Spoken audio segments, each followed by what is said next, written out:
أنا لا أبحث عن مبررات. أنا الوداد صحيح الشوط الأول لم يكن كان خارج التغطية، لكن الشوط الثاني استحق أن يكون أفضل.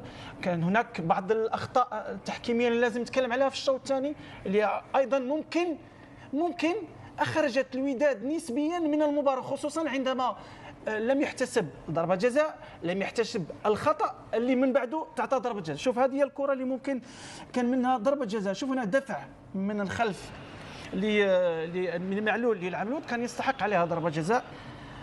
شوف هنا الارتقاء الأول، ثم هي دي مش فاول يا عزيز؟ لا هو واحد بينط على الكرة، واحد بينط على الكرة، كوع في دماغ معلول. لا هو لا انا بقول لك كوع في دماغ معلول. وين معلول؟ مش من البداية بس معلول مش طالع للكرة وائل. من البداية يا عزيز، من البداية كوع في دماغ معلول.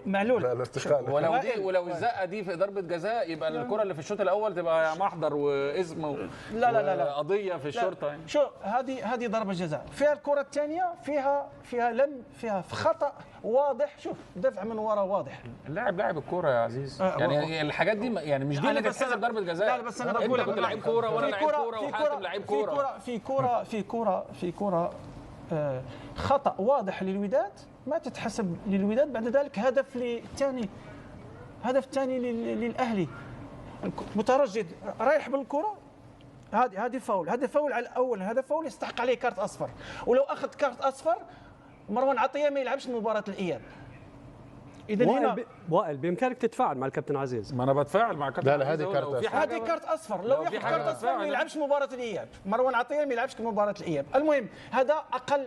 شوف انا ممكن اقول لانه مش مؤثر على المباراه، انا بتكلم كثير على الاخطاء اللي مؤثره على المباراه. ضربه جزاء والخطا على مترجي اللي لازم يتصفر عليه. هذا من وجه رايي وائل. ممكن اتكلم انا؟ تفضل. لا بس جيب اللقطه بتاع الكره لا الكره بتاع الفاول. شوف وائل يعني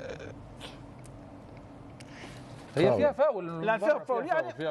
انا مش مختلف معاك يا عزيز، انا مش مختلف معاك. يعني يبقى القرار بعدين. وانا لما اتكلمت على الحكم، يا عزيز قلت الحكم مهزوز لان دي قرارات بتاثر في سير المباراه.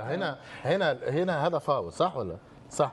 الحكم لم يعلن على الفاول وسوء تقدير. بس اولا يا بس الاشكال بعد الفاول لازم نبقى مركزين صح ولا لا؟ انا مش بتكلم. انا هقول لك، بس انا بعلق على الكلمه اللي انت قلتها. هنا لو دي فاول، اللاعب الخطوتين ثلاثه اللي خدهم بعد الكوره هم اللي ادوا الايحاء للحكم الكوره. خلينا انا مش بتكلم في هذه النقطه، انا معايا ولا انا اتكلم على اخطاء الوداد. الاعاده البطيئه، بس يجيب الاعاده الوداد. هنا نتكلم على كوره بدايه من حارس المرمى. تمام. احنا لا نتكلم على كوره لعبت كونتر اتاك من الفاول، احتج الوداد لعبت كونتر اتاك. احنا نتكلموا على فاول. هي دي بدايه اللعبه يا مهند. اللقطه دي ده اخر لاعب فعلا في يعني في الهاندبول. الهاندبول ده اخر لاعب فعلا عطيه الله هنا. يعني هنا كارت هل تستحق كارت احمر او لا؟ لانه هو اخر لاعب. هذا سؤال. يعيد اللقطه دي تاني بقى من اولها. انا ما شفتهاش غير دلوقتي اهو.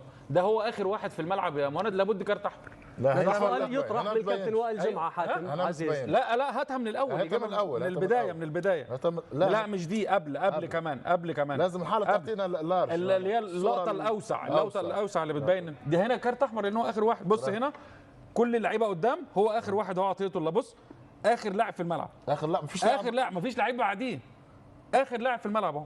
عد لعيبه الوداد اللي هنا هتلاقيهم 10 لعيبه. وائل اوكي معاك انا. لا احنا لازم انا بحسبها واحده بواحده يا عزيز. واحده لكن هذه ضربه هذه كارت احمر، والثانيه ضربه جزاء، والثالثه فاول. يعني ولي واضح مش كده اللي واضح.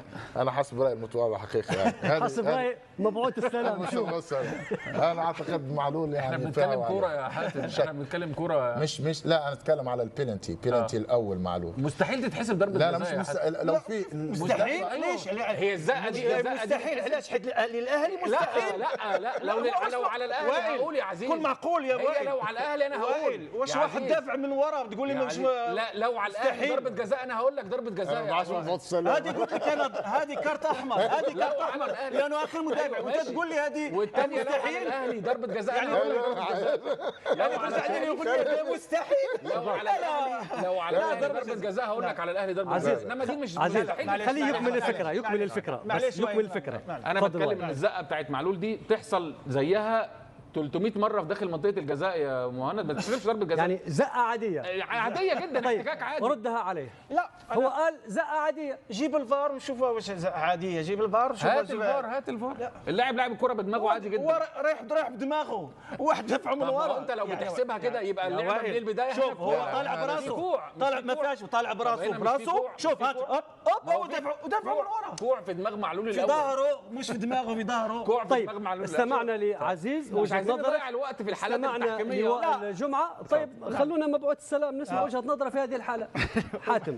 انا اعتقد صعيب الحقيقه، يعني هو ارتقاء الاول ارتقاء سليم بالنسبه للاعب المغربي. يعني مفيش كوع في دماغ معلول؟ لا ارتقاء سليم، لا توجد ارتقاء. الارتقاء هذا، لكن في الارتقاء لم يكن هناك كوع، هو نازل كان. لو لاعب معلول دفع، معلول قفز ودفع بقليل، ليس بالمعنى. يعني انت راجل لعبت في الدوري الانجليزي، انت راجل لعبت في الدوري الانجليزي، دي ضربه جزاء؟ لا بس انا لا بس خلاص. انا رايي طيب. رايي الخاص. طيب استمعنا الى كل الاراء، وكل الاراء مسؤوله من اصحابها. الحديث عن عزيز لكن بنيج وكذلك الجمعه. مبعوث السلام انت ما عاد اسكت بقى كوفي عننا انت.